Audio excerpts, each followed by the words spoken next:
রাষ্ট্র অধিকার দিতে পারে, অধিকার হরণ করতে পারে না। এটা রাষ্ট্রের এখতিয়ারের মধ্যে নাই। আজকে কিছুই হয় না। আজকে আমরা শান্তিপূর্ণ মানববন্ধন নিয়ে প্রেস ক্লাব হয়ে সচিবালয় অবস্থান কর্মসূচি রাখছি যে আমাদের কেন যাইতে দেন। আমরা এটা হচ্ছে আমাদের যৌক্তিক অধিকার। আমরা তো বলি নাই রাষ্ট্রে যে তোমরা আমরা সুপারিশ করো।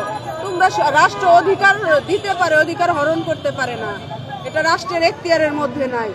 আর আমাদের যে রেজাল্টটা দিছে তারা 3 মন্ত্রণালয়ের সুপারিশ ক্রমেই দিছে। মাঝখানে আমরা বলছি আমাদের ছেড়ে দেন, আমরা শান্তিপূর্ণ কর্মসূচি পালন করব। তারা আমাদের বাধা দিছে, লাঠিচার্জ করছে, টিয়ার সেল ছুটছে আর জলকামান নিক্ষেপ করছে। তারা আমাদের শান্তিপূর্ণ কর্মসূচি অবস্থান করতে দেবে না। কোনো আঘাত পাইছে, কয়েকটা ভাই বোনরা ধরে নিয়েছে, কয়েকজনকে হাসপাতালে পাঠাইছি।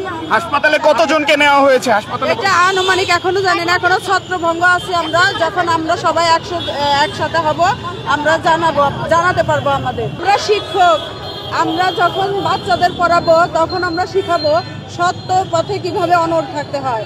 আর এটার উদাহরণ আমরাই।